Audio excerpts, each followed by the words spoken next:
Sliding window é um tipo de problema bastante popular no LeetCode. E é um dos tipos de problema que não é muito complexo de se resolver. Eles acabam caindo, vários deles, numa receita meio parecida, assim. No core, assim, no centro de sliding window. E eu vou te mostrar como é que se identifica um problema de sliding window depois. Mas qual que é a ideia central aqui? A ideia central de sliding window é que você vai ter uma janela que vai expandindo e contraindo dependendo de uma certa condição. Então, vamos imaginar o seguinte problema. O problema do LeetCode é que a gente quer encontrar a maior sequência de uns, caso a gente possa ter um zero no meio. Então, aqui nesse problema que eu tô mostrando, a maior sequência de uns, se puder ter um zero no meio, ela é aqui, ó. Ela vem daqui até aqui. Então, são 6 uns, né? O problema de sliding window, ele é o seguinte. Você tem uma janela que ela vai expandindo dada a condição. Então, no caso, a nossa condição nesse exemplo é... a gente pode ter um zero. No momento que dentro dessa janela tiver mais de um zero, ela começa a contrair. Então, a janela expande com uma condição e ela contrai com outra condição. Então, vamos só mostrar aqui rapidinho esse exemplo. E o que a gente faz aqui?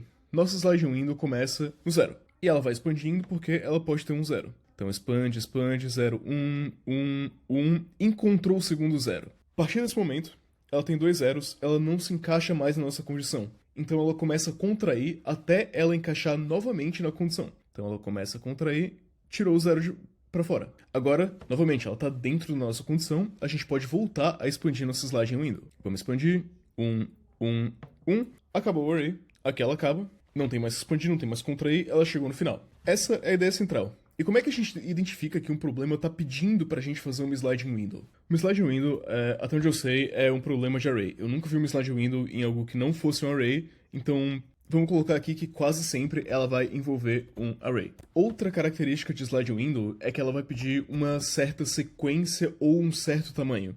Então vai envolver encontrar dentro de um array uma sequência ou uma sequência de posições ou um tamanho desse array em que certa condição se satisfaça. E sliding window geralmente também pede uma característica presente num subarray, ou seja, por exemplo, que ele pede um subarray que tenha apenas um zero no máximo. A gente pode pedir também subarrays que não tenham letras repetidas, ou subarrays que não tenham coisas repetidas. Então aqui, característica de subarray. E é mais ou menos assim que você consegue identificar o que é uma slide window. Não tem uma receita extremamente bem definida, até porque os problemas geralmente podem ser solucionados de mais de uma forma. Mas, por exemplo, nesse array aqui, o que poderia ser uma slide window? Se um problema pedisse a maior sequência de uns, isso seria uma slide window, porque a gente vai ter aqui, né, algo que vai achar o primeiro um, vai expandindo até achar o primeiro um. No momento que achou o zero, ele vai pra cá e vai expandindo depois. Poderia ser um problema de slide window. Tem como resolver de outras formas também, mas poderia ser slide window. Outro problema de slide window seria, por exemplo, a gente tem um array de letras e a gente tem que encontrar a maior substring possível sem nenhuma letra repetida. Então a gente tem aqui A, S, D, F, G. No momento que ela chegou no A, então a gente teria o nosso max aqui, né? Nosso max até o momento é esse tamanho aqui, são 5 letras. No momento que ela chegou no A aqui, ela teria que começar a contrair para tirar o A lá do início. Então tira o A daqui, a gente ainda tem 5, continua expandindo, R, E, F, e aqui a gente provavelmente encontraria maior, né? Mas enfim, ia chegar aqui no E, chegou no E, tem um E repetido, teria que contrair até sair do E repetido. Os problemas de slide window, no geral, elas têm essa carinha, esse array e uma condiçãozinha que você vai tentar encaixar um subarray dentro dessa condiçãozinha, e é muito comum pedirem máximos ou pedirem posições.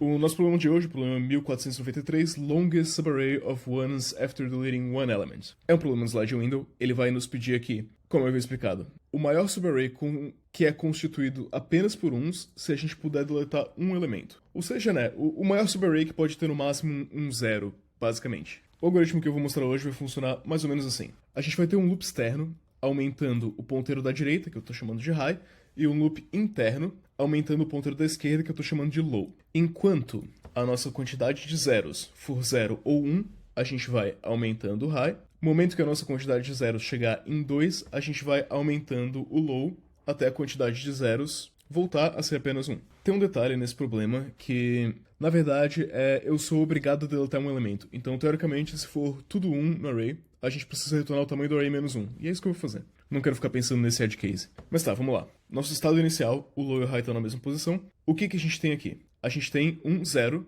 então a gente vai aumentar o número de zeros que a gente tem 1, 0, e o nosso current vai ser a variável que eu usei para armazenar o tamanho do nosso array. Então a gente tem o nosso current aqui também, 1. Tamanho do array corrente, no caso, não do máximo. A gente quer encontrar, lembra, o tamanho máximo de uma sequência de uns. Então a gente está no loop externo, loop high, a gente vai aumentando o high. Aumenta 1, 2, 3, aumentamos aqui o current, 1, 2, 3. No momento que a gente chegar aqui, a gente vai ter marcado 2 zeros. A gente não pode ter 2 zeros, ele vai entrar aqui, no loop que vai aumentando o low e vai diminuindo o número de zeros conforme for passando. Aqui outra coisa que a gente tem que fazer também é que o nosso max, ele vai ser sempre o valor do current se o current for maior do que o max. Então, como o current é 3, nosso max é 3 também agora. Vamos reduzir o low. E aqui a gente já passou por um zero. Então esse zero aqui a gente já cuspiu fora. O que a gente faz? Vai aumentando o high. Aumentou 1, 2, 3. E conforme foi aumentando esse 1, 2, 3, foi aumentando aqui também. Aumentou o current, aumentou o max, aumentou o current, aumentou o max, aumentou o current, aumentou o max. Por que eu estou armazenando o current e o max? Teoricamente não precisa. Tem como fazer um algoritmo com uma dessas variáveis só, eu não preciso das duas. Mas eu acho que fica um pouco mais visual. Porque, por exemplo, se aqui na frente tivesse 0, 0, 0, 1, 1, 1, no momento que, por exemplo, o high tivesse aqui e o low tivesse aqui, o nosso current ele ia estar em 0. Só que a gente não quer atualizar o max, a gente só ia atualizar o current. E é isso. Essa é a ideia básica do nosso algoritmo. Vamos pro código. Vamos lá, longest subarray. Só lembrando que aqui tem um exemplo que se a gente tiver 3 uns, o retorno é 2. Porque a gente é obrigado a deletar um elemento. Então, vamos lidar com esse caso, a primeira coisa, porque eu não gosto de pensar muito nele. Aqui. If all nums return len nums menos 1. Vamos lá, vamos pegar o size, que é o tamanho. Vamos pegar o nosso low e high. Ambos vão começar sendo 0, 0, 0. Vamos pegar o current também e o max. Ambos também vão começar sendo 0, 0, 0. E vamos pegar o zeros, o número de zeros que a gente tem, que vai começar sendo 0. Tem como resolver sem esse monte de variável? Tem. Mas funciona assim para ser um pouco mais didático. Então lembra, dois loops, um expandindo e um contraindo. While o nosso high for menor do que o size... Opa, eu esqueci de colocar o nums aqui. While o nosso high for menor do que o size, a gente vai expandir. Então, high mais igual a 1.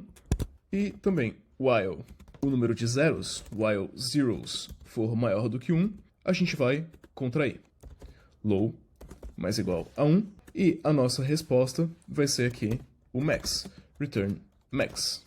Então, essa é a estrutura que o nosso código tem. O que a gente precisa fazer aqui? Bom, a gente precisa aumentar o current se o nosso nums for 1. Então, if nums na posição high for igual a 1, eu vou aumentar o current. Current mais igual a 1. E o meu max, underline max, vai ser igual ao máximo de underline max e current. Ou seja, se o current for maior do que o max vira o current e tá tudo certo. Else, se isso aqui não for verdade, quer dizer que o número é igual a 0, a gente vai colocar zeros mais igual a 1. Beleza, e o que a gente faz no loop de contração? If nums low for igual a 0, né? Se a gente acabou de tirar um 0 do array, a gente vai fazer zeros menos igual a 1. E se o elemento que a gente não tirou do array foi um 0, quer dizer que ele foi um 1, né? Então a gente precisa reduzir um do current. Current menos igual a 1. E, honestamente, eu acho que é só isso. Vamos dar um submit e ver. Tem erro de sintaxe. Faltou um aqui. Isso, tá correto. Essa é a solução, isso que funcionou.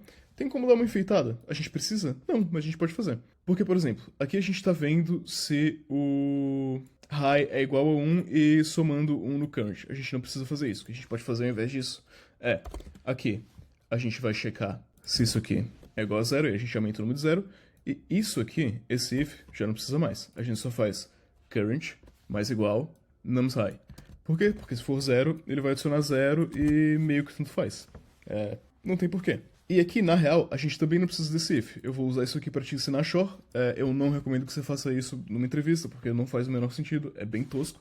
Só que você pode trocar isso aqui por mais igual Shor nums high, porque se for 0 aqui e 1 aqui, ele vai somar 1. Se for 1 e 1, ele não vai somar. Então, isso aqui ainda funciona. Se eu der um submit no nosso código assim, ele vai rodar sem problema nenhum.